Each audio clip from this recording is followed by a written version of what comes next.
मैं राजेश गुप्ता आप सभी का अपने YouTube channel maths with Rajesh sir में स्वागत करता हूँ। मैं आप लोगों को अलजेब्रा पढ़ा रहा था। अलजेब्रा की अभी तक 5 क्लासेस हो चुकी हैं। आज मैं छठी क्लास ले रहा हूँ। इस क्लास में कुछ बहुत ही इंपॉर्टेंट क्वेश्चन डिस्कस करने वाला हूँ। ये सारे ऐसे क्वेश्चन होंगे, मोस्टली ऐसे क्वेश्चन होंगे जिनको आप देख के तुरंत आंसर लगा सकेंगे। इसको आपको सॉल्व करने की जरूरत नहीं होगी। क्वेश्चन आपको देखने में थोड़े बड़े बड़े लगेंगे, लेकिन उनका सोल्यूशन बिल्कुल सेकंडों में आ जाएगा। और यदि अभी तक आपने मेरे YouTube चैनल को सब्सक्राइब नहीं किया है तो प्लीज YouTube चैनल को सब्सक्राइब करें, शेयर करें और लाइक भी करें, ताकि आप और आपके सभी दोस्त इसका फायदा उठा सकें। तो आज की क्लास हम स्टार्ट करते हैं। जैसा कि आपके सामने बोर्ड पे लिखा हुआ है, अलजेब्रा क्लास 6 यानी कि आज हमारी 6th क्लास है। और इसमें मैं जो चीज भी डिस्कस करने वाला हूँ उसके बारे में मैंने थोड़ा सा पहले से लिख रखा है। अब मैं जो भी लिखा हुआ है उसको धीरे धीरे आपको एक्सप्लेन करता जाऊंगा। ये बहुत ही इंपॉर्टेंट चीज है, ये आपको आनी चाहिए क्योंकि ये अलजेब्रा के बेसिक है।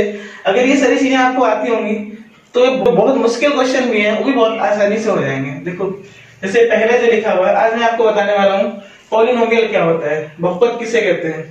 तो यहाँ पे लिखा हुआ है an expression having single variable with non negative integer power. एक ऐसी एक्सप्रेशन जिसमें केवल एक वेरिएबल हो जिसकी पावर नॉन नेगेटिव होनी चाहिए और कैसा होना चाहिए, इंटीजर होना चाहिए, यानी पावर नेगेटिव भी नहीं होना चाहिए और फ्रैक्शन में भी नहीं होना चाहिए। यहाँ पे जो लिखा हुआ है वो x³ + y³ + z³ लिखा हुआ है। इसकी पावर अगर हम देखेंगे तो वो इंटीजर भी है और नॉन नेगेटिव है, यानी नेगेटिव पावर भी नहीं है और इंटीजर है। पूरी पावर दे रखी है, कोई फ्रैक्शन में पार्ट नहीं है।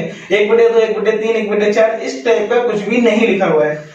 अब हम क्या देखेंगे, लेकिन इसमें प्रॉब्लम क्या है, इसमें प्रॉब्लम ये है कि इसमें 3 वेरिएबल है x, y और z, जबकि अकॉर्डिंग टू डेफिनेशन हमारे पास केवल एक ही वेरिएबल होना चाहिए एक्सप्रेशन में। तो ये हमारा जो होगा, इसको हम क्या कह सकते हैं, इसको हम बहुपद नहीं बोल सकते हैं, इसको पॉलिनोमियल नहीं बोल सकते हैं।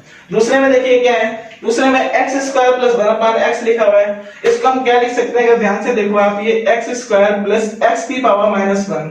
तो देखो यहाँ पे क्या है, यहाँ पे वेरिएबल तो सिंगल है, पावर इंटीजर है, लेकिन कैसी है, ये नेगेटिव पावर है। देखो x⁻⁻1 लिखा हुआ है, तो इसमें एक ऐसा टर्म है जिसकी पावर नेगेटिव है, तो ये भी हम पॉलिनोमियल नहीं बोल सकते क्योंकि इसमें नेगेटिव पावर आ गई है, तो इसको भी हम पॉलिनोमियल नहीं बोलेंगे। और थर्ड में आप देखिए क्या लिखा हुआ है, x + x√x, यानी x√x का क्या मतलब है, x√x का मतलब है x⁻3/2, यानी पहले जो टर्म है उसमें x की पावर 1 है और जो दूसरा टर्म है उसमें x⁻3/2 है। तो यहाँ पे वेरिएबल तो सिंगल है, x वेरिएबल है, ठीक, पावर पॉजिटिव है, लेकिन अब पावर में प्रॉब्लम क्या आ गई है, क्योंकि पावर जो है फ्रैक्शन में दे रखी है 3/2, जबकि पावर इंटीजर होनी चाहिए, तो इसको भी हम पॉलिनोमियल नहीं बोलेंगे। अब जो फोर्थ में लिखा हुआ है, इसमें क्या लिखा हुआ है, इसमें लिखा है x² + x + 1। यहाँ पे देखो इसकी पावर 2 है, इसकी पावर 1 है, ठीक है।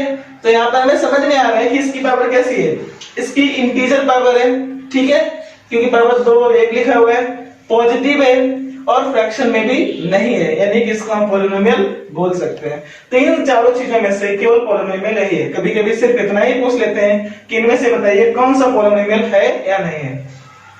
इसमें एक चीज हम आपको और बताना चाहेंगे, जैसे अगर मान लो ऐसे फंक्शन लिखा हुआ है, इसको हम क्या लिखते थे, पहले लिखते थे f(x) = x² + x या x³ + x² + x या कुछ भी ऐसे लिखते हैं। तो इसमें हम पहले ग्राफ ड्रॉ करते थे, कुछ हमें अगर बनाना होता था तो हमें ये समझ नहीं आता था कि हमें किस वेरिएबल को x एक्सिस पे रखना है और किसको y एक्सिस पे रखना है। अगर x y के टर्म में लिखा हुआ है तो हमें समझ नहीं आता है कि x वाला x में आएगा और y वाला y में आएगा। लेकिन अगर यहाँ पे कुछ और बदल दें, मान लो इस वाली इक्वेशन को हम यहाँ पे लिख लेते हैं m = n² + m, और हमने आपसे बोला कि इसका ग्राफ ड्रॉ करो, तो हमें ये पता होना चाहिए कि जो भी एक्सप्रेशन होती है उसमें कौन से वेरिएबल ऐसे होते हैं जो डिपेंडेंट होते हैं और कौन से ऐसे होते हैं जो इंडिपेंडेंट वेरिएबल होते हैं। अब आप देखो यहाँ पे ये वाले जो वेरिएबल होंगे इस बराबर के इधर वाले, यानी फंक्शन में जो भी वेरिएबल आए हुए हैं वो सारे इंडिपेंडेंट वेरिएबल होते हैं। देखो मैंने यहाँ पे लिखा हुआ है, ये इंडिपेंडेंट वेरिएबल क्यों है, क्योंकि x का मान आप कुछ भी रख सकते हो, यानी कि आप स्वतंत्र हो x का मान रखने के लिए, यानी इस टाइम में जो भी वेरिएबल है उसका मान रखने के लिए आप स्वतंत्र हो और उसका जो भी मान रखोगे उसके अकॉर्डिंग इसका मान निकल के आएगा, यानी इसका मान जो है वो इसके मान पे डिपेंड कर रहा है। दैट मींस कि ये सारे वाले जो वेरिएबल है, इधर वाला ये इंडिपेंडेंट है और ये कैसा होगा, डिपेंडेंट वेरिएबल। तो हमने जब भी ग्राफ ड्रॉ करते थे तो हम क्या करते थे, x का मान रखते थे और y की वैल्यू आ जाती थी, ऐसा होता था। तो देखो जो भी एक्स एक्सिस पे हम जो ड्रॉ करते हैं वो हमेशा इंडिपेंडेंट वेरिएबल होते हैं, और वाई एक्सिस जो ड्रॉ किया जाता है वो कैसे वेरिएबल होते हैं, डिपेंडेंट वेरिएबल होते हैं, क्योंकि वाई एक्सिस की पे जो भी वेरिएबल है उसका मान हमेशा एक्स एक्स के वेरिएबल पे डिपेंड करता है। ये बहुत इंपॉर्टेंट चीज है, इसको आप याद कर लीजिए। हो सकता है कभी आपको ग्राफ बनाने की जरूरत पड़े तो उसमें काम आएगा। अब देखो दूसरी चीज इसमें क्या थी, दूसरा मैंने लिख रखा है डिग्री ऑफ पॉलिनोमियल की बहुपद की घात। कभी कभी हमें ये पता करना होता है कि इसकी पॉलिनोमियल की कितनी डिग्री है, केवल एक पूछ लेते हैं कि बताइए पॉलिनोमियल की डिग्री कितनी है। एक तो इसमें काम आएगा, और दूसरा बहुत सारे ऐसे क्वेश्चन होते हैं जब जिस समय पूछे जाते हैं, बहुत इंपॉर्टेंट पॉइंट है ये, जिसको आप केवल डिग्री की सहायता से सॉल्व कर सकते हो। मैं ये नहीं कहता हूँ कि सारे क्वेश्चन हो जाएंगे, बट कुछ क्वेश्चन ऐसे होंगे वो बहुत इंपॉर्टेंट क्वेश्चन होंगे जिनको आप केवल डिग्री की सहायता से बहुत जल्दी सॉल्व कर सकते हो, विद इन सेकेंड आप लगा सकते हो। तो चलो हम देखते हैं कि डिग्री होती क्या है। क्या लिखा हुआ है, मैक्सिमम पावर ऑफ वेरिएबल। ठीक है, पहली चीज तो क्या है कि पॉलिनोमियल होना चाहिए, क्योंकि हम डिग्री ऑफ पॉलिनोमियल निकाल रहे हैं, और उस पॉलिनोमियल में जो भी मैक्सिमम पावर होती है वो उस पूरी पॉलिनोमियल की डिग्री कहलाती है। जैसे यहाँ पे देखो x cube plus x square plus x लिखा हुआ है, तो यहाँ पे आप ध्यान दो कि x की मैक्सिमम पावर क्या लिखी हुई है, f की मैक्सिमम पावर लिखी हुई है 3, तो इस पूरी पॉलिनोमियल की डिग्री कितनी हो जाएगी, 3 हो जाएगी। सेकेंड वाले में आप देखो क्या लिखा हुआ है, x की पावर 7 प्लस x की पावर 5 प्लस x क्यूब लिखा हुआ है, तो इसकी अगर हम डिग्री निकालेंगे तो कितनी आ जाएगी, 7, क्योंकि यहाँ पे x की मैक्सिमम पावर दे रखी है 7। ठीक है, ये चीज हमें समझ में आ गई। अब देखो एक चीज हमें और पता होनी चाहिए कि किसी भी पॉलिनोमियल की जितनी डिग्री होती है उसके उतने ही मान संभव होते हैं। जैसे यहाँ पे देखो, यहाँ पे क्या लिखा हुआ है, यहाँ पे इसकी डिग्री 3 है, 3 इसकी डिग्री दे रखी है। इसका मतलब है कि इस पॉलिनोमियल में जो भी वेरिएबल दे रखा है x, उसके इसमें कितने मान आएंगे, इसमें 3 मान आएंगे। x की कितनी वैल्यूज होंगी, x की हमेशा 3 वैल्यूज होंगी। यहाँ पे देखो कितना लिखा हुआ है, डिग्री कितनी लिखी हुई है, इसकी डिग्री लिखी हुई है 7। क्यों, क्योंकि x की मैक्सिमम पावर कितनी है, 7। तो यहाँ पे जब इसको आप सॉल्व करोगे तो x की कितनी वैल्यू जाएंगी, 7 वैल्यू जाएंगी। इसी तरीके देखो आपने कई सारे एक्सप्रेशन देखे होंगे, जैसे लिखा होता है x √25 लिखा है, और हम इसमें बोले आपसे कि x की वैल्यू निकालो, तो क्या करेंगे, कुछ लोग क्या कर देते हैं कि x लिख देते हैं +-5 इसका रूट लेने के बाद में, जो कि बिल्कुल ही गलत है। क्योंकि यहाँ पे ये जो इक्वेशन है, ये कितनी इक्वेशन, इसकी कितनी वैल्यू है, या इस इक्वेशन की कितनी डिग्री है, x की केवल और केवल एक पावर है। इसका मतलब इस इक्वेशन की 1 डिग्री है, तो x का केवल एक ही मान संभव होगा, और रूट के अंदर जो वैल्यू है वो हमेशा पॉजिटिव होती है, तो इसलिए जो बाहर निकल के आएगा वो x की वैल्यू कितनी आएगी, +5 -5 यहाँ पे नहीं लिख सकते। अगर यहाँ ऐसा लिखा होता x² 25, तो हमारे पास x के 2 मान आते हैं, क्योंकि तब x² लिखा हुआ है और x की पावर कितनी है, 2 है, और अगर x की पावर 2 है तो x के 2 मान संभव होंगे +-5, लेकिन यहाँ पे x का केवल और केवल एक ही मान आएगा। ठीक है, अब देखो यहाँ पे मैंने कुछ और लिखा हुआ है, जैसे यहाँ पे ये देखो। अब हम तीसरा पॉइंट देखते हैं। तीसरे पॉइंट लिखा हुआ है डिग्री ऑफ एक्सप्रेशन, और हमारे जो सिलेबस में है वो सिर्फ और सिर्फ होमोजेनियस एक्सप्रेशन है। होमोजेनियस एक्सप्रेशन का मतलब है कि जितने भी हमारे पास एक्सप्रेशन में टर्म होंगे उन सभी की डिग्री आपस में सेम होगी। तो हम केवल वही चीज पढ़ेंगे जो हमारे सिलेबस में है, होमोजेनियस एक्सप्रेशन। अब इसमें अगर ध्यान से देखोगे, एक्सप्रेशन और पॉलिनोमियल में क्या अंतर है, एक्सप्रेशन में जो वेरिएबल है देखो वो एक से ज्यादा है, यहाँ पे सिर्फ एक ही वेरिएबल था, केवल x था या फिर केवल y था, z था, कुछ भी मान लो। यहाँ पे कितना है, देखो x y दे रखा है, यहाँ पे x y दे रखा है, इसमें z भी हो सकता है। तो ये एक्सप्रेशन है क्योंकि इसमें एक से ज्यादा वेरिएबल है, और होमोजेनियस इसलिए है क्योंकि प्रत्येक जो टर्म है उसकी डिग्री आपस में बराबर है। इसकी डिग्री कितनी होगी, इसकी डिग्री 2 होगी। देखो इसकी पावर 2 है, इसकी पावर 2, यहाँ पे x की पावर 1 और y की पावर 1 है, तो दोनों मिला के कितनी हो जाएंगी, 2 हो जाएंगी। तो इसकी डिग्री 2 होगी, और ये होमोजेनियस भी है क्योंकि सारे टर्म्स की डिग्री कितनी है, 2 दे रखी है। अब आप सेकंड नंबर पे देखो, यहाँ पर भी देख सकते हो आप, x क्यूब लिखा हुआ है प्लस y क्यूब लिखा हुआ है plus 3xy in the bracket x plus y लिखा हुआ है। तो देखो इसकी भी डिग्री कितनी आएगी, 3 आएगी। क्यों आएगी, इसकी पावर 3 है, इसकी पावर 3 है। यहाँ पे देखो एक इसका पावर है, एक इसका पावर है, तो मल्टीप्लाई करेंगे एक x की पावर आ जाएगी, और जुड़ने में कितनी आएगी, 3। आगे देखते हैं, देखो हम थर्ड पॉइंट देखते हैं। हम होमोजेनियस एक्सप्रेशन की डिग्री निकाल लेते हैं। तो थर्ड पॉइंट में क्या देखो, यहाँ पे x की डिग्री 1 है, y की डिग्री 1 है, तो कितनी हो जाएगी, पूरे इक्वेशन की डिग्री 1 होगी।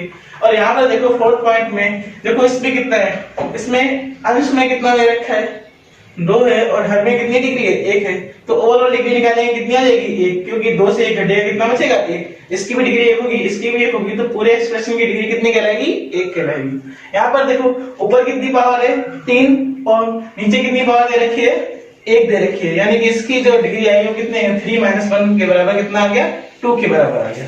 अब देखो हमने क्या, इसमें एक बहुत इंपॉर्टेंट चीज लिखी हुई है, ये ऐसा कॉन्सेप्ट है जिससे आपके इन सारे क्वेश्चन के, यानी इस टाइप के क्वेश्चन के आंसर बहुत ही आसानी से आ जाएंगे।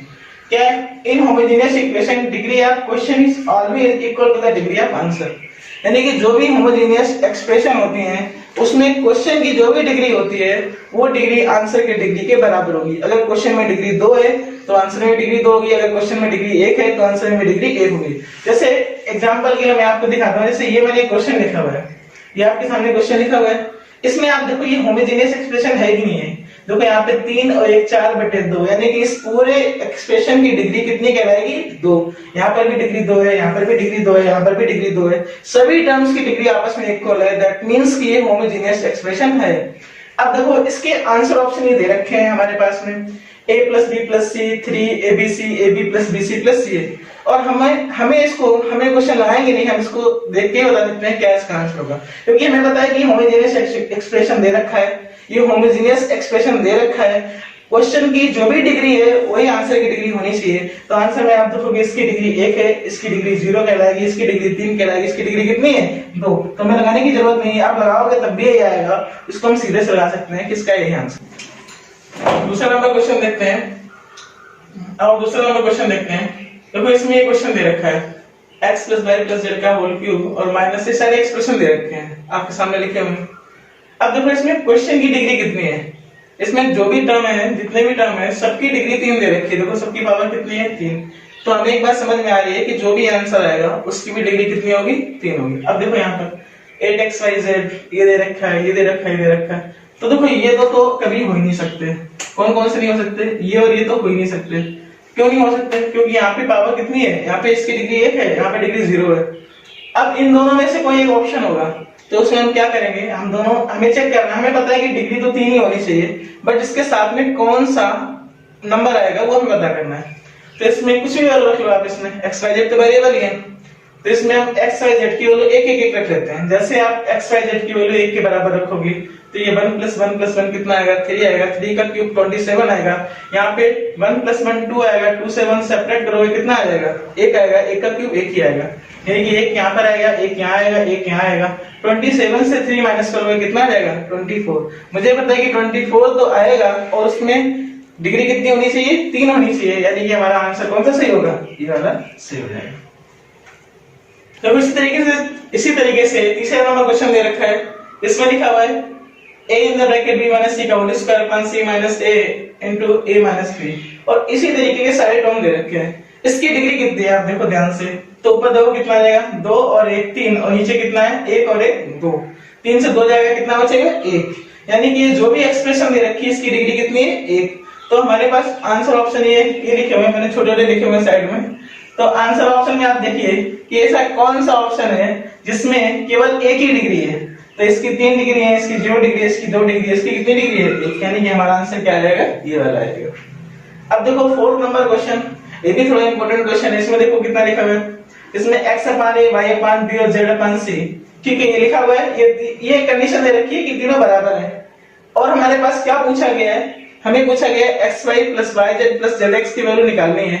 तो आप देखो ध्यान से कि इस जो हमें पूछा गया है उसकी डिग्री कितनी है, यानी कि हमारे क्वेश्चन की डिग्री कितनी है। क्वेश्चन की डिग्री हमारी 2 है, तो हम आंसर ऑप्शन देखेंगे कि डिग्री 2 कहां पर है। देखो यहाँ पर, यहाँ कितना आएगा, यहाँ देखो इसकी डिग्री कितनी है, इसकी डिग्री -2 होगी, क्योंकि यहाँ पे नीचे कितना लिखा हुआ है, x की पावर 2 है, y की पावर 2 है, z की पावर 2, ऊपर जाएगा तो -2 हो जाएगा। और यहाँ पे abc as a constant number है, ये वेरिएबल नहीं है। यहाँ पे देखो x + by + cz अपन नीचे ये लिखा हुआ है, तो यहाँ पे इसकी कितनी पावर आएगी, डिग्री कितनी आएगी, केवल 1 आएगी, क्योंकि x y z एक ही पावर है। यहाँ पर अगर आप ध्यान से देखोगे तो x की पावर 2 है, और यहाँ पे देखो कितनी है, x की पावर 2 है, y की पावर 2 है, z की पावर 2 है, ये लिखा हुआ है। तो इसका मतलब है कि हमारे पास कितनी डिग्री होगी इसकी, इस एक्सप्रेशन की डिग्री कितनी आएगी, 2 आएगी, क्योंकि यहाँ पर भी x की पावर 2 है, यहाँ पे x y z की पावर कितनी है, 2 है। तो हमारा आंसर कौन सा सही हो जाएगा, ये वाला सही हो जाएगा। इसी कॉन्सेप्ट का बेस 5वां नंबर क्वेश्चन में दे रखा है। देखो आप ध्यान से, इसमें हमारे पास क्या पूछा गया है, या हमारे क्वेश्चन में क्या दिया गया है, b c plus a b plus c a minus a cube b cube minus b cube c cube minus c cube a cube, इसकी वैल्यू पूछी गई है। अगर आप ध्यान से देखेंगे तो इसमें सारे टर्म्स की डिग्री कितनी है, ये होमोजेनियस इक्वेशन है कि सबकी डिग्री सेम है, और है कितनी डिग्री, देखो इसकी 2 यहाँ पे डिग्री है, और जब मल्टीप्लाई होगा तो कितना आ जाएगा, 2 3 6, 6 इसकी, 6 इसकी भी है, 6 इसकी भी, 6 इसकी भी।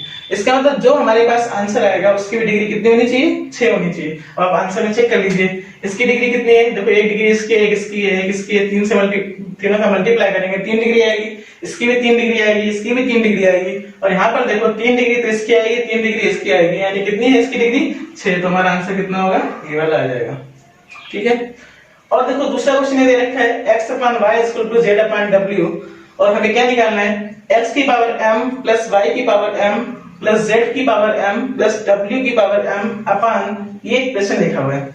अब हमें देखना है कि इसमें देखो सबकी पावर सेम ही है, मतलब सबकी डिग्री सेम ही है, और कितनी डिग्री आएगी इसकी पूरे इक्वेशन की, अगर हम डिग्री निकालें कि इस पूरे एक्सप्रेशन की डिग्री कितनी है, तो देखो ऊपर की डिग्री जो है वो m है, और नीचे की डिग्री कितनी है, माइनस m है। इसका जो हम ऊपर ले जाएंगे नोमिनेटर में ले जाएंगे तो कितना आएगा, x की पावर m प्लस m, यानी कि डिग्री कितनी हो जाएगी, 2m, यानी पूरे एक्सप्रेशन की डिग्री हमारे पास 2m है। तो हमारे पास जो ऑप्शन होंगे आंसर में हम वही टिक करेंगे जिसकी डिग्री 2m होगी। अब देखो इसकी डिग्री कितनी है, 0, इसकी डिग्री कितनी है, 0, इसकी डिग्री कितनी है, 4, इसकी डिग्री कितनी होगी, देखो ये इसकी x y z w, इसकी डिग्री कितनी है, 4, इसमें मल्टीप्लाई करेंगे किससे, m/2 से, तो कितना आ जाएगा, 2m, यानी कि ये वाला आंसर आपका सही होगा। क्लास का 7वां क्वेश्चन लिखा हुआ आपके सामने, देखो बहुत ही आसान क्वेश्चन है और बहुत अच्छा क्वेश्चन है। क्या लिखा हुआ है, 2x is equal to a plus under root 4b cube minus a cube upon 3a। इसी तरीके से लिखा हुआ है 2y is equal to a minus under root 4b cube minus a cube upon 3a। और हमें क्या निकालना है, हमें निकालना है x cube plus y cube. अब हम क्या सोचेंगे, यहाँ पे ऐसा सोच के देखते हैं, देखो कि अगर हमें 2x की कोई अच्छी सी वैल्यू पता चल जाए, मतलब ऐसी वैल्यू पता चल जाए जिसका हम आसानी से मान निकाल सकें, दे रखी है और 2y की वैल्यू ये दे रखी है, हमें क्या निकालना है, हमें x cube plus y cube find करना है। ठीक है, तो हम इसको कैसे सॉल्व करेंगे, देखो अगर हमें 2x की वैल्यू कोई ठीक से मिल जाए, मतलब ऐसी वैल्यू मिल जाए इसमें ये वाला टर्म खत्म हो जाए, तो हम आसानी से निकाल सकते हैं।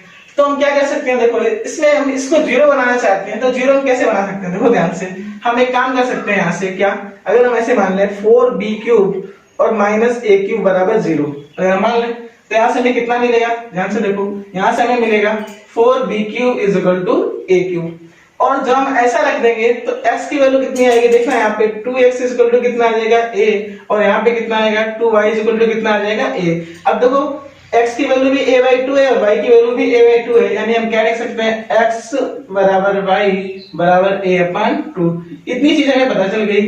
अब हमसे जो पूछा गया तो हम लिख लेते हैं, हमसे पूछा गया था x cube plus y cube. अब देखो x और y आपस में बराबर हैं तो हम इसको भी x मान सकते हैं, तो ये 2x क्यूब हो जाएगा और 2, और x की वैल्यू कितनी है, a/2 क्यूब करेंगे तो कितना आएगा, a क्यूब अपॉन कितना आ जाएगा, 8। ठीक है, अब हम देखते हैं क्या आंसर में ऐसा कुछ दे रखा है, इसकी वैल्यू a क्यूब अपॉन 4 आएगी। आंसर में कहीं पर भी a क्यूब अपॉन 4 नहीं है, इसका मतलब हमें इसको b में कन्वर्ट करना पड़ेगा। ठीक है, तो चलो इसको देखें, 2a क्यूब अपॉन 8 आ गया। अब a क्यूब की वैल्यू कितनी है हमारे पास में, a क्यूब की वैल्यू रख देते हैं, कितना है a क्यूब की वैल्यू 4b क्यूब अपॉन कितना लिखा हुआ है 8 से 8 कट जाएगा, हमारा आंसर कितना आ जाएगा, ये b क्यूब, और ये वाला आंसर हमारा सही होगा। 8वां क्वेश्चन देखते हैं। 8वें क्वेश्चन में दे रखा है a is equal to xy upon x plus y, इसी तरीके से b की वैल्यू दे रखी है और इसी तरीके से c की वैल्यू दे रखी है, और हमें क्या निकालना है, हमें x की वैल्यू निकालनी है, और हमारे पास सारे ऑप्शन ही दे रखे हैं।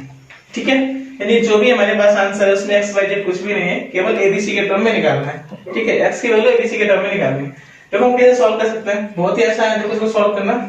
यहाँ पे देखो इसमें x प्लस y को इधर ले जाओ और x y को इधर ले जाओ, यानी क्रॉस मल्टीप्लाई कर दो, तो कितना बनेगा, x plus y upon xy is equal to कितना रहेगा, 1 अपॉन a।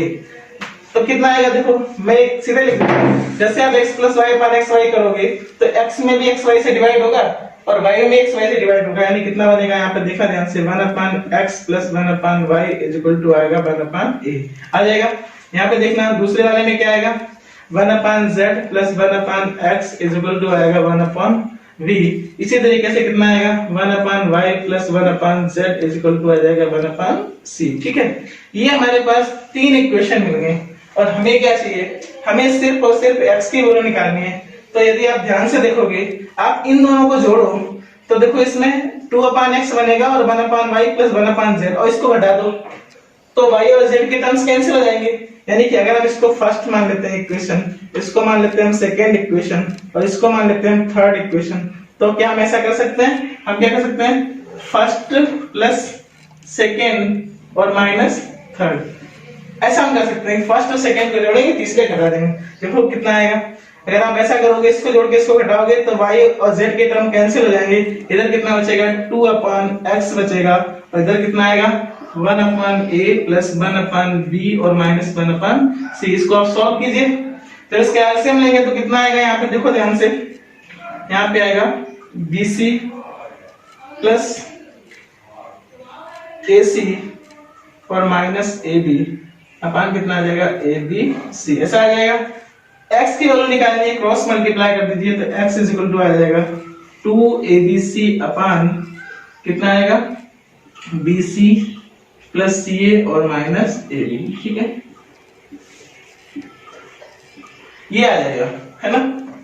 क्वेश्चन देखते हैं। 90 क्वेश्चन में क्या लिखा हुआ है, a माइनस 1 अपान a की वैल्यू दे रखी है, b माइनस 1 अपान b की वैल्यू दे रखी है, c माइनस 1 अपान c की वैल्यू दे रखी है और हमें निकालना है 1 अपान ab प्लस 1 अपान bc प्लस 1 अपान c।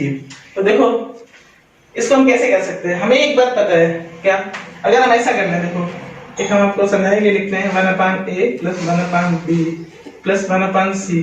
अगर हम इसका होल स्क्वायर करते हैं तो हमारे पास देखो इस टाइप के टर्म्स आते हैं, क्या आ जाएगा 1 upon a square plus 1 upon b square plus 1 upon c square और प्लस 2 टाइम्स आ जाएगा 1 अपान ab प्लस 1 अपान bc और प्लस 1 अपान c, इस तरीके से आ जाएगा। ठीक है, तो हमें पता है अगर हमें 1 upon a 1 upon b 1 upon c की वैल्यू पता चल जाए तो हम इसकी वैल्यू निकाल सकते हैं। और ये भी हमें आसानी से दिख रहा है कैसे ये वैल्यू कैसे आ जाएगी, देखो इसमें भी 1 अपान a ऐसे 1 अपान b 1 अपान c है, यानी सबको जोड़ने से ऐसा हमें मिल सकता है। तो हम सबसे पहले क्या करते हैं, सबसे पहले आप इन तीनों को जोड़ दो, तो जोड़ने पे क्या आएगा, देखो यहाँ पे क्या आएगा a minus 1 upon a plus b minus 1 upon b plus c minus 1 upon c is equal to कितना आएगा b plus c plus a।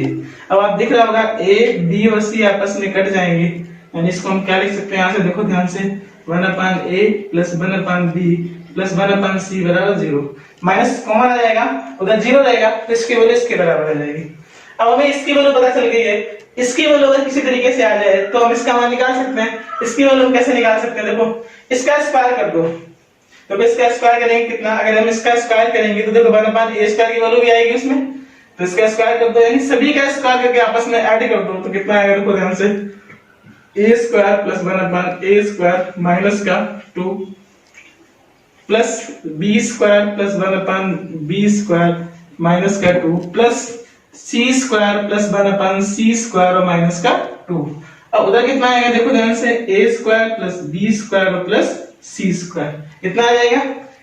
तो अगर आप ध्यान से देखोगे तो यहाँ पे हमें क्या मिल रहा है, a स्क्वायर इधर मिल रहा है, इधर b स्क्वायर मिल रहा है, इधर कितना मिल रहा है c स्क्वायर, और ये सब आपस में कैंसिल हो जाएंगे। यानी कि अगर हम यहाँ से देखना चाहें तो 1 upon a square plus 1 upon b square plus 1 upon c square is equal to कितना आएगा माइनस 2 माइनस 2 माइनस 2 उधर जाएगा तो कितना प्लस का 6। अब देखो सारी चीजें पता चल गई मुझे, इसकी वैल्यू पता चल गई, इसकी वैल्यू पता चल गई और इसकी वैल्यू निकालनी है। तो देखो मैं इधर लिखता हूँ, इस ये पूरा इधर सॉल्यूशन है, इधर आप देखो ध्यान से, बहुत आसानी से आ जाएगा। इसकी वैल्यू कितनी है 1 upon a 1 upon b 1 upon c की वैल्यू कितनी है 0, इसकी वैल्यू 0 दे रखी है, 0 आ जाएगा, बराबर कितना आएगा 1 upon a square 1 upon b square 1 upon c square value 6 है प्लस 2, और जो हमें निकालना है जिसको निकालना है उसको k मान लेते हैं क्योंकि पूरा लिख नहीं सकते हैं यहाँ पे। तो यहाँ पे देखो यहाँ 2k इज इक्वल टू कितना आ जाएगा माइनस का 6 आ जाएगा, तो k इज इक्वल टू कितना आएगा माइनस का 3, यानी कि ये जो वैल्यू है इसका मान माइनस का 3 आ जाएगा। 10 नंबर क्वेश्चन लिखा है, 10 नंबर में दे रखा है 2s is equal to x plus y plus z, और हमें निकालना है s माइनस x का whole cube plus s minus y का whole cube plus 3 in the bracket s minus x s minus y into z। ये exam में कई बार शायद क्वेश्चन पूछा गया है और काफी अच्छा क्वेश्चन है और बहुत आसान भी है, देखो कैसे लगाएंगे। यहाँ पे देखो मुझे दिख रहा है s माइनस x चाहिए और s माइनस y चाहिए, तो हम इसको कैसे देखो, इसको थोड़ा सा हम ब्रेक कर लेते हैं। यहाँ पे 2s लिखा हुआ है तो हम इसको s को अलग कर देते हैं और x को लेफ्ट में लेके आते हैं। इसको हम ऐसे लिख सकते हैं, एक s को अलग कर लेते हैं और y को लेफ्ट में लेके आते हैं। और देखो यहाँ पे कितना बचेगा, केवल z बचेगा। x को हम लेफ्ट में ट्रांसफर करके ले गए और y को भी लेफ्ट में ले गए। कितना बचा हमारे पास, केवल z। और हमें इसका होल क्यूब चाहिए, इसका होल क्यूब कर दिए, कितना आएगा देखो, s माइनस x का होल क्यूब आएगा प्लस s माइनस y का होल क्यूब आएगा प्लस 3 टाइम्स आ जाएगा क्या, s minus x into s minus y आ जाएगा। और फिर क्या आएगा, 3 टाइम्स इन दोनों का मल्टीप्लिकेशन और फिर आएगा ये और प्लस ये, और इससे ये वाले टर्म प्लस ये वाले टर्म की वैल्यू है इसके बराबर, z की बराबर है। और इसका हमने होल क्यूब किया है लेफ्ट का, तो राइट का भी कितना होल क्यूब हो जाएगा। यानी कि जो वैल्यू हमसे पूछी गई उसकी वैल्यू किसके बराबर आ गई, z क्यूब के बराबर आ जाएगी। यानी ये वाला आंसर सही हो जाएगा। बहुत आसान था। 11 नंबर क्वेश्चन आपके सामने दिया हुआ है जिसमें ये सामने लिखा हुआ है m - a square upon b square plus c square से दूसरा टर्म लिखा हुआ है, तीसरा टर्म लिखा हुआ है। ये देखो तीनों जो टर्म्स हैं वो आइडेंटिकल दिख रहे हैं, लगभग एक जैसे दिख रहे हैं। तो अगर हम एक जैसे दिख रहे हैं तो इनको हम सिमेट्रिक मान सकते हैं। देखो सारे एक जैसे, जैसे यहाँ पे a स्क्वायर कटा हुआ है, यहाँ पे b स्क्वायर, यहाँ पे c स्क्वायर, देखो साइक्लिक ऑर्डर में दिख रहे हैं सर एक जैसे। तो हम इनको तीनों को एक जैसे अगर दिख रहे हैं तो हम क्या मान सकते हैं, हम तीनों को बराबर मान सकते हैं। देखो हम क्या मान सकते हैं इसको, यहाँ पे देखो ध्यान से, हम ऐसे मान सकते हैं a बराबर b बराबर c, ठीक है। और जैसे हम a बराबर b बराबर c रखेंगे तो देखो कितना आ जाएगा, ये सारे एक जैसे, तो ये 3 टर्म लिखे हुए हैं तो कितना आएगा m minus a square upon कितना आ जाएगा, ये भी a के बराबर है, ये भी a के बराबर है, तो ये कितना आ जाएगा 2a स्क्वायर। और राइट में कितना लिखा हुआ है 3, तो ये 3 से 3 कट जाएगा। इसको हम और आगे सॉल्व करेंगे तो कितना आएगा, देखो ध्यान से, m minus a square is equal to आएगा 2a स्क्वायर। यानी कि हम देखें तो m इज इक्वल टू कितना आएगा 3a स्क्वायर। अब देखो हमारा वही आंसर सही होगा जिसमें m की वैल्यू 3a स्क्वायर के बराबर आएगी। और हम ऑलरेडी पता है हमें कि a बराबर b बराबर c है। हम रख के देखते हैं, इसमें देखो कितना आएगा, a बराबर b बराबर c जैसे रखोगे तो a square plus a square plus a square कितना आ जाएगा 3a स्क्वायर, यानी ये वाला सही हो जाएगा। इसमें रखोगे तो a square plus a square minus a square, यानी ये कट जाएगा, केवल a स्क्वायर बचेगा, गलत है। पहले ही ऑप्शन सही मेरा आ गया है। तो हम आगे 12 नंबर क्वेश्चन लिखा हुआ है आपके सामने। इसमें लिखा है x minus a square upon b plus c plus x minus b square upon c plus a plus x minus c square upon a plus b बराबर 4a plus b plus c के। ठीक है, इसका मान निकालना है हमें, x का मान निकालना है। इसमें हमें x का मान निकालना है। तो देखो हम कैसे लगाएंगे इसको। ये देखो एकदम सिमेट्रिक इक्वेशन दिख रही है, अगर ध्यान से देखोगे जो फॉर्मेट यहाँ पे लिखा हुआ है वही बिल्कुल यहाँ लिखा हुआ है, यहाँ पे लिखा हुआ है। ठीक है, तो हम क्या करते हैं, हम abc को इक्वल मान लेते हैं। तो देखो अगर इक्वल मानेंगे तो क्या आ जाएगा, हम क्या लिखते हैं, a बराबर b बराबर c, यानी कि a बराबर b बराबर c लिखा हुआ है। तो ये एक जैसे लिखे हुए तो इसको हम 3 बार लिख सकते हैं, 3 into x minus a square upon ये कितना आ जाएगा 2a बनेगा, और इधर कितना आ जाएगा 4, और इधर ब्रैकेट कितना आ जाएगा 3a, a प्लस कितना आएगा 3a आ जाएगा। अब देखो ध्यान से, 3 से 3 कट जाएगा, तो इसको हम आगे सॉल्व करेंगे तो कितना आएगा, यहाँ पे 4 से गुणा होगा 8a स्क्वायर, और 8a स्क्वायर राइट में है और एक a स्क्वायर लेफ्ट में है, तो x इज इक्वल टू कितना आ जाएगा 9a स्क्वायर। इसका मतलब है कि आंसर में जहां पर भी x की वैल्यू 9a स्क्वायर के बराबर आ जाएगी वो हमारा आंसर सही होगा। इसमें आप वैल्यू रखिए, a और abc की वैल्यू जैसे ही बराबर रखेंगे तो 3a बनेगा, 3a का स्क्वायर कितना आ जाएगा 9a स्क्वायर आ जाएगा। ऐसे आप लगा सकते हो। अगर आपको कुछ भी समझ नहीं आ रहा है कि इसमें क्या करना है तो आप फिर भी आप इसको लगा सकते हो, तो तब भी बहुत आसान है।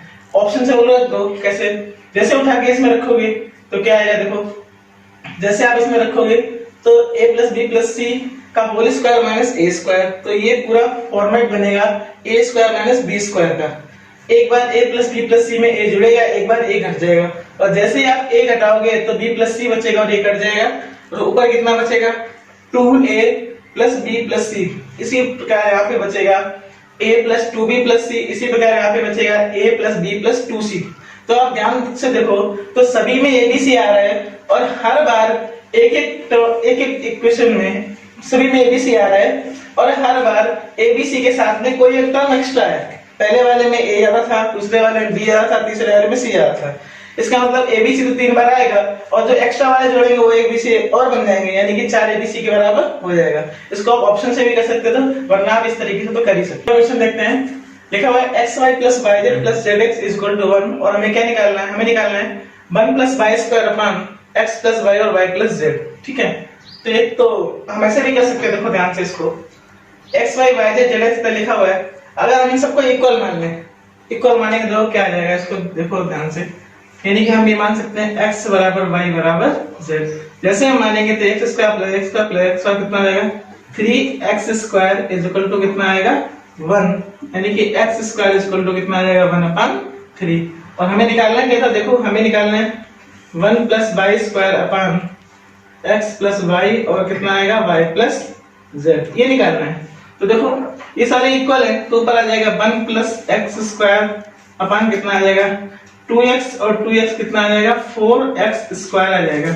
x स्क्वायर की वैल्यू रख देते हैं तो 1 प्लस 1/3 अपान 4/3, यानी कि ऊपर कितना है 4/3, नीचे भी 4/3, ये कट जाएगा आपस में, कितना आ जाएगा 1, इसका आंसर है। ठीक है, या फिर इसको ऐसे भी कर सकते हो, देखो सेकंड मेथड कैसे लगा सकते हैं इसको, सेकंड मेथड से क्या लगा सकते हैं, देखो इसमें 3 वेरिएबल है, किसी एक की वैल्यू मान लेते हैं, तो देखो किसकी वैल्यू मानेंगे कि आसान हो जाए।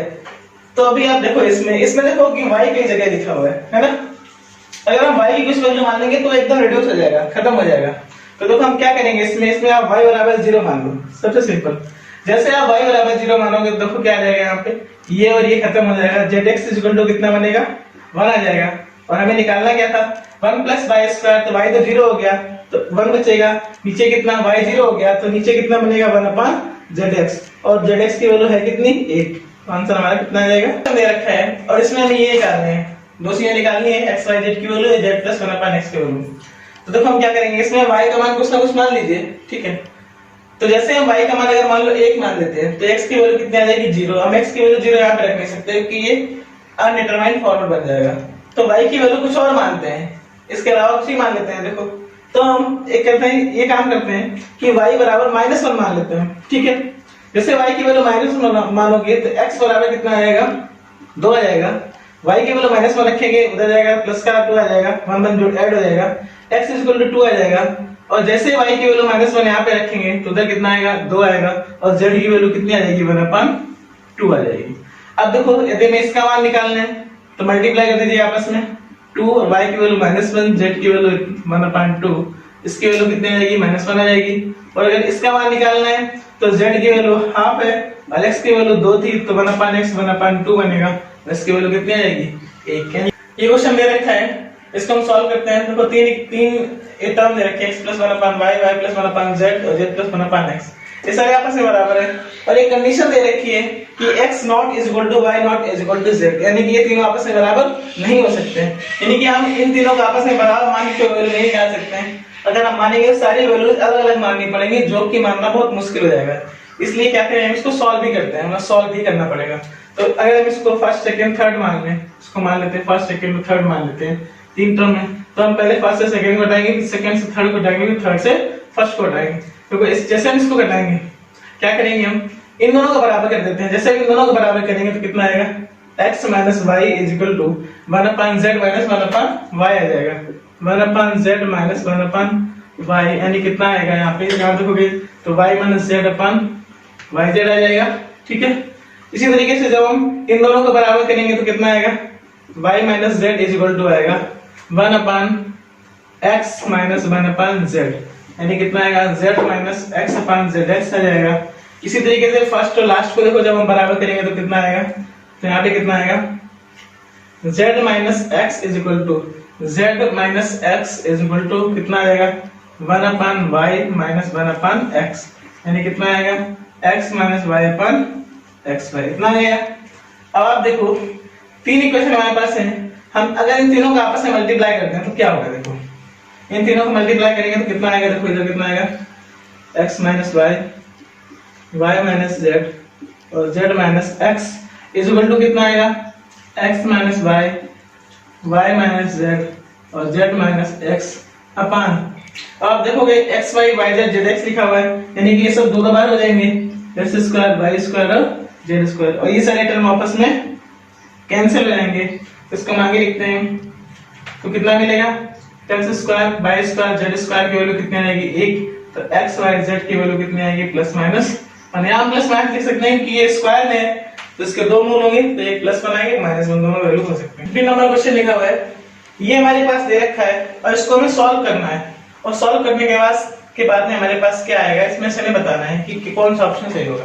काम कर लेते ताकि ये हमारा जो टर्म है ये थोड़ा सिंपल हो जाए। देखो हम क्या करेंगे, इसको अगर हम जीरो बना लें यानी कि हम a माइनस बी बराबर क्या मान लेते हैं, जीरो, यानी a बराबर कितना आ गया b, और जैसे हम a बराबर b रखेंगे तो कितना आ जाएगा, देखो यहाँ पे देखो a बराबर b है तो b का मान a भी आ सकता है, यानी b को a के बराबर रख सकते हैं, तो कितना इसमें से डिवाइड करेंगे तो 1 प्लस कितना आ जाएगा c अपान a आ जाएगा यहाँ पे, ठीक है, प्लस c अपान कितना आएगा b आ जाएगा, और माइनस a अपान b लिखा हुआ है तो a को b के बराबर लिख सकते हो तो -1 बनेगा, तो इधर कितना आ जाएगा 1, तो इससे ये कट जाएगा।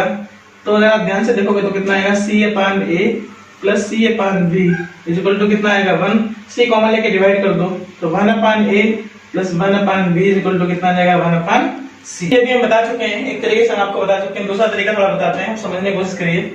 यहाँ पे कंडीशन दे रखी है b plus c minus a does not is equal to 0, यानी कि ये 0 के बराबर नहीं है, तो इसका मतलब कहीं ना कहीं ये चीज कहीं ना कहीं क्वेश्चन में आ रही होगी और उसको हमें 0 के बराबर नहीं करना है। तो हम क्या करते हैं, पहले हम b plus c minus a बनाते हैं कि देखिए कहाँ पे आ रहा है ये, देखो कैसे आएगा। तो देखो अगर हम इसमें से 1 घटा दें और इसमें से 1 जोड़ दें देखो क्या आएगा, देखो इसको मतलब ऐसे रखते हैं b plus c upon a minus का 1 plus c minus a upon b plus का 1, और इधर कितना आएगा ये 1 minus a minus b upon c, ऐसे आ जाएगा।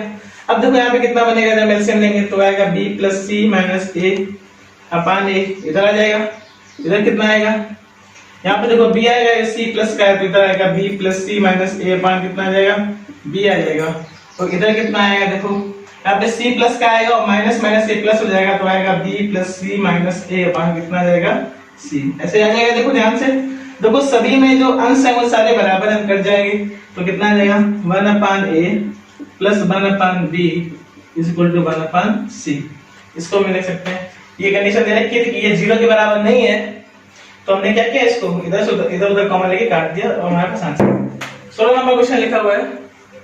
ये क्वेश्चन एग्जाम में कई बार पूछा गया है और पूछा भी जाता है और काफी अच्छा क्वेश्चन है, बहुत इंटरेस्टिंग है। देखो इसकी वैल्यू 17/60 के बराबर है और हमें a b c d का सम निकालना है, ठीक है।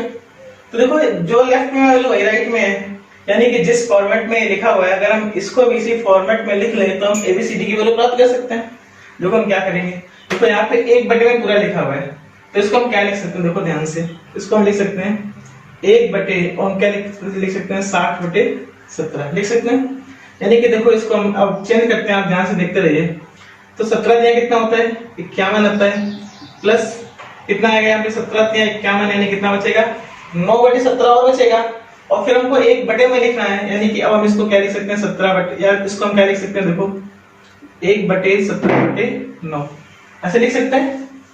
और हम आगे बढ़ेंगे, देखो कितना आएगा 1/3 प्लस 1 कितना आएगा 9 एकम 9 और प्लस 8 बचेगा 8/9 आ जाएगा। फिर हमें 1/, में लिखना है तो हम क्या लिखेंगे 1/9/8 ऐसे लिख लेंगे इसको। और देखो आगे बढ़ेंगे तो यहाँ पे कितना आएगा, देखो ध्यान से यहाँ आएगा 1/3 प्लस 1/1 प्लस, अब हमने देखो कितना लिखा है, मैंने 9/8 लिखा हुआ है तो कितना आएगा 8 एकम 8 यानी कि कितना आ जाएगा 1 प्लस और कितना आएगा 1/8, ठीक है, कितना आ जाएगा। अब आप ध्यान से देखिए कितना आ गया। अब देखो बिल्कुल वही फॉर्मेट आ गया है जो हमारे एक क्वेश्चन में दे रखा था।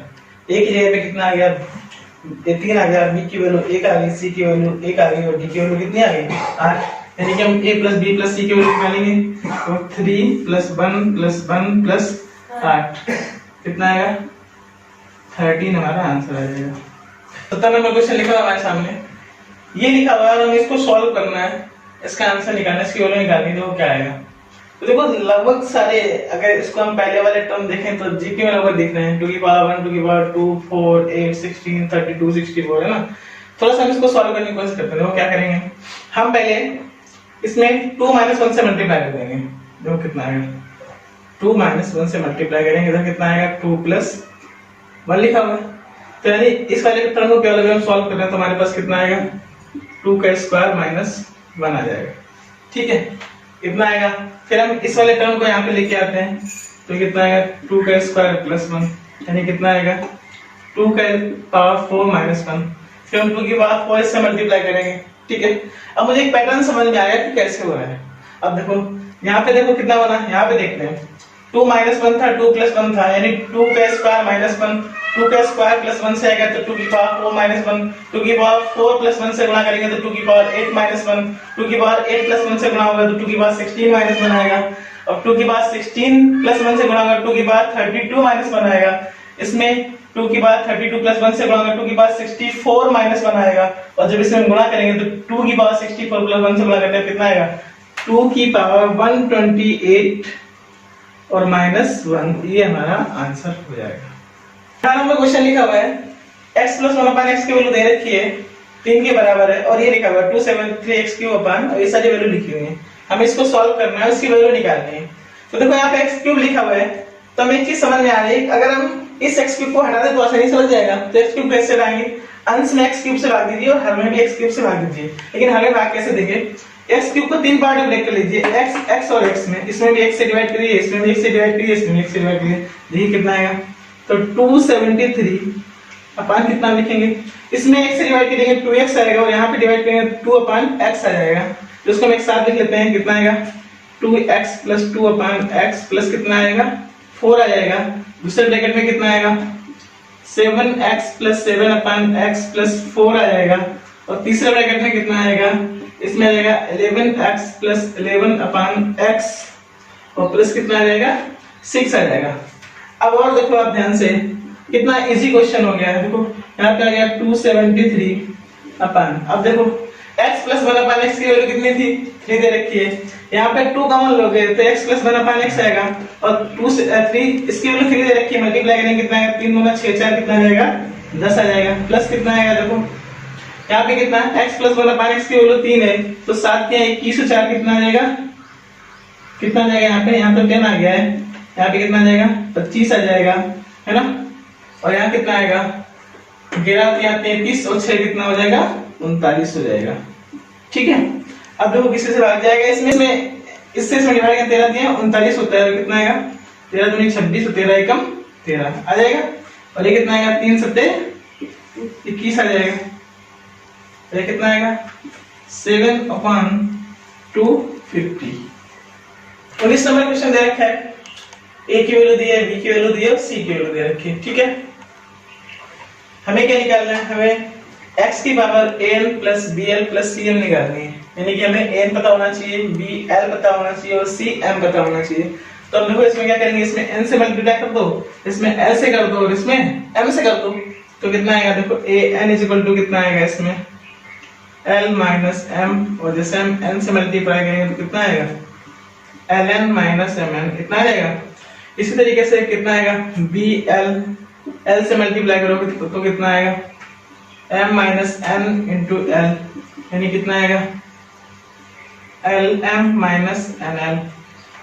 इसी तरीके से c में मल्टीप्लाई करेंगे n से m से तो cm इक्वल टू कितना आ जाएगा n minus l into m यानी कितना आएगा mn माइनस lm। ठीक है, अब इन सबको जोड़ देते हैं क्योंकि हमें इन सबका सम चाहिए।